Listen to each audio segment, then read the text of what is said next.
All right, former Trump campaign advisor Roger Stone has been charged now with 7 counts, including making false statements and witness tampering. Special Counsel Robert Mueller's office following that indictment in the past couple of days. Jillian Turner now with the latest and what Mr. Stone has to say for himself as well. Hi, Jillian. Hey, Leland.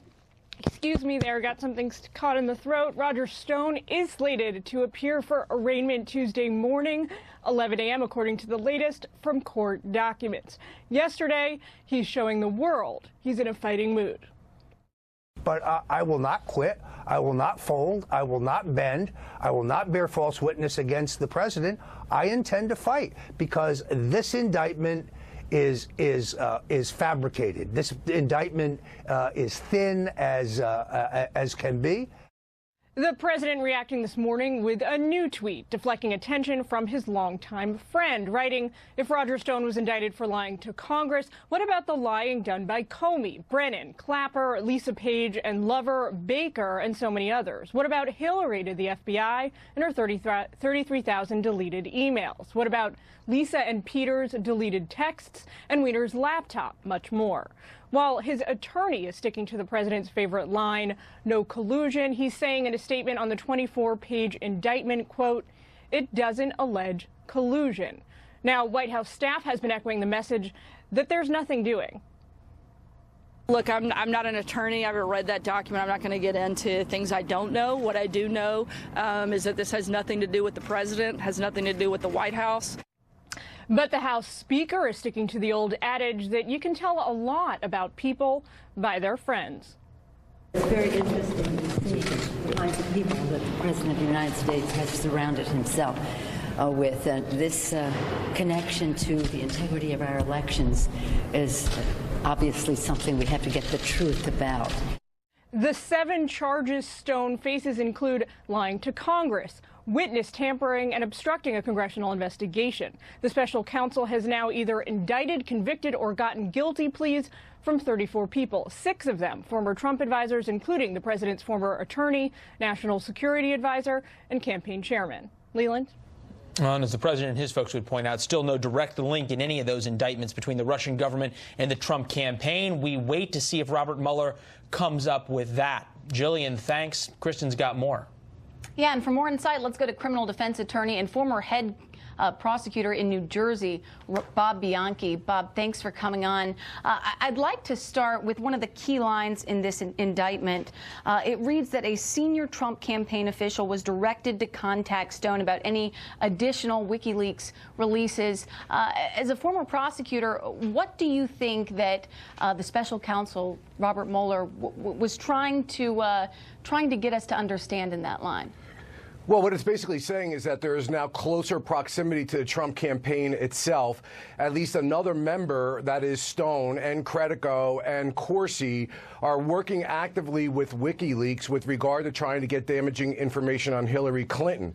And while that doesn't show collusion, there's still other pieces of the circuit that the prosecutor would have to connect in order to have a conspiracy charge or a collusion or, a conspiracy with regard to Trump himself. It certainly brings it through the door right into the middle of the campaign that they were doing something that at best is unethical and clearly lying about it to Congress criminal. Stone says that the evidence against him in this indictment is thin. What do you make of that? No, it is very, very specific here, Kristen. Multiple statements, email communications, text messages.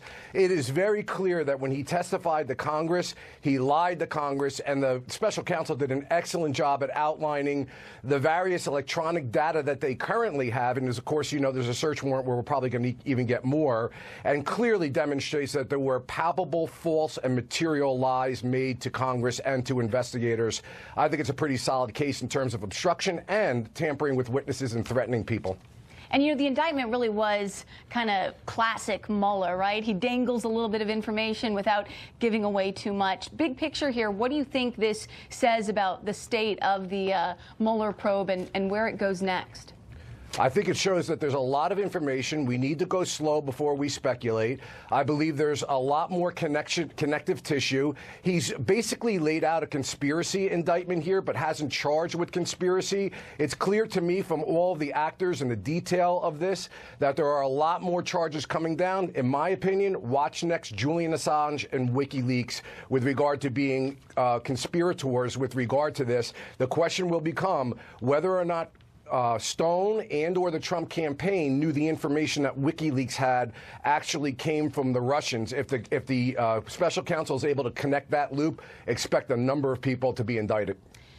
Looking back, I mean, Robert Mueller is 5 for 5 in terms of getting either guilty pleas or convictions from people associated with the Trump team or the Trump campaign. Roger Stone would be the 6th. So, I know that Roger Stone is saying that I will not flip, I will not testify against the President of the United States because I have no evidence against him and I won't lie. But, I mean, didn't Cohen and Manafort essentially say the same thing? I mean, what do you think is the likelihood that Stone flips? I don't see it with Stone for some reason in my gut. First off, I'm not even sure special counsel would even want him. He is such a bizarre and peculiar person. He has clearly, in my estimation, lied on multiple occasions. He lied to the Congress, so his value as a cooperating witness to me is not there. So I believe he is playing to one play only that he's got left because he is dead in this indictment based on the specificity of what we've seen, and that is the pardon power of the president.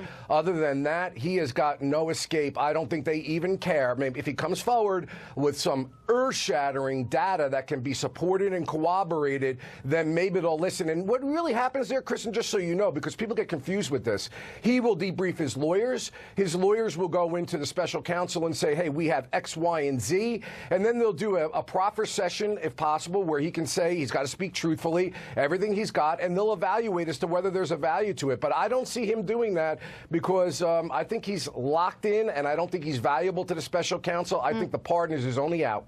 All right, well, we'll see him in court next Tuesday right here in D.C. Bob, thank you so much. Yes, Kristen. Leland.